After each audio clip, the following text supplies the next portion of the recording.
Hello नमस्कार, जय श्री कृष्ण, राधे राधे। एक बार फिर से आप सभी लोगों का हार्दिक स्वागत किस्सा कई बातें शो में। और आप देख रहे हैं और सुन रहे हैं कृष्ण लीला सीरीज। दोस्तों, पिछले एपिसोड में हम लोगों ने जाना कि किस तरीके से नंदोत्सव मनाया गया, किस तरीके से भगवान ने शिशुअवस्था में होते हुए, बाल्यावस्था में होते हुए भयंकर राक्षसी पूतना का वध कर दिया। आज के एपिसोड में हम दो ऐसे चमत्कारों के साक्षी बनेंगे दोस्तों। तो अगर आप लोग हमें YouTube पर देख रहे हैं तो जल्दी से आप लोग हमें सब्सक्राइब कर लीजिए, बेल आइकन को प्रेस कर लीजिए, क्योंकि आप लोगों के लिए ऐसी स्पेशल वीडियोस हम लोग लाते रहते हैं। अगर आप लोग हमें इंस्टा या फेसबुक पर भी देख रहे हैं तो आप लोग हमें फॉलो कर सकते हैं। तो चलिए दोस्तों, ज्यादा देरी न करते हुए करते हैं इस सीरीज की शुरुआत। तो आपको लेकर चलते हैं कृष्ण लीला एपिसोड नंबर 3।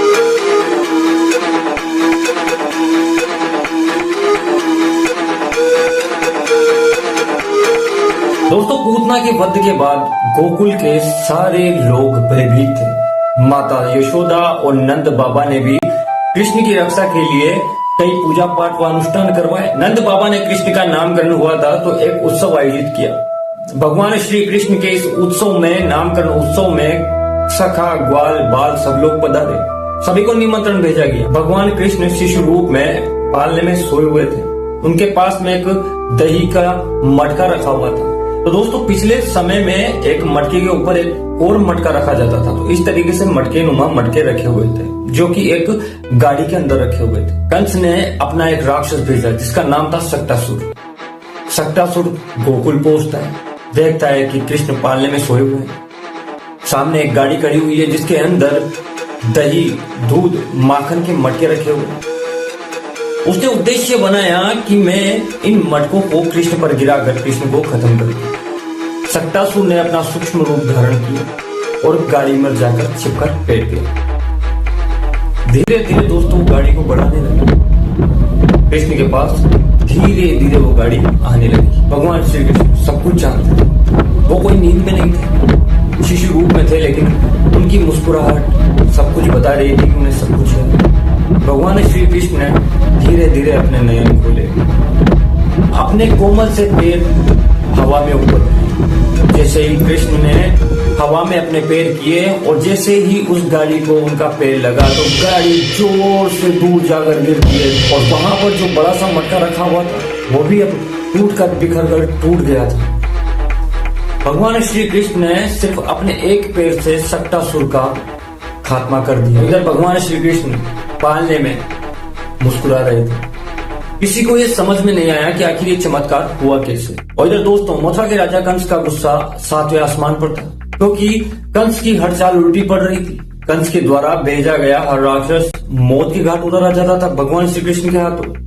तो कंस का गुस्सा और भी ज्यादा हो गया। तो कंस ने एक और महाशक्तिशाली राक्षस को बुलाया जिसका नाम था तृणावत। तृणावत को एक वरदान था कि वो भयंकर तूफान ला सकता था, बवंडर ला सकता था। जिस तरीके से आपने देखा होगा गोल गोल जो तूफान घूमते हैं गलियों में, इनमें ठीक वैसा ही बवंडर। कंस का आदेश मान तृणावत अब गोकुल की ओर निकल पड़ा।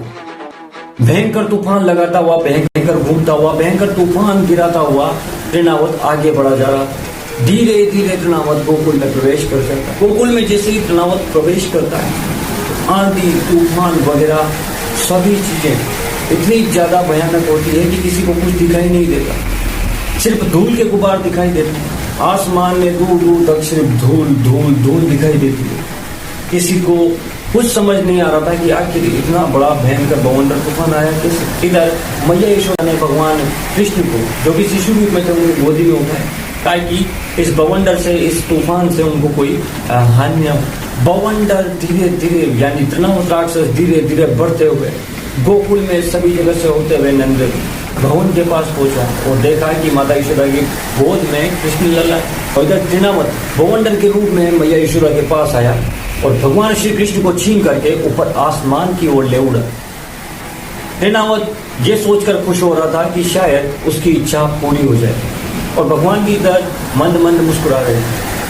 मैया यशोदा नीचे से चीखती रही, चिल्लाती रही कि बचाओ, कृष्ण को बचाओ, कृष्ण को, अरे कोई तो बचाओ, बचाओ, कृष्ण को बचाओ। लेकिन तृणावत धीरे धीरे करके ऊपर आसमान की ओर कृष्ण को लिए जा रहा था और खुश हुए जा रहा था। भगवान श्री कृष्ण ने धीरे धीरे अपना आकार बढ़ाना शुरू किया। जैसे ही भगवान श्री कृष्ण ने अपना आकार बढ़ाना शुरू किया तो तृणावत से उनका भार हवाला नहीं किया दोस्तों।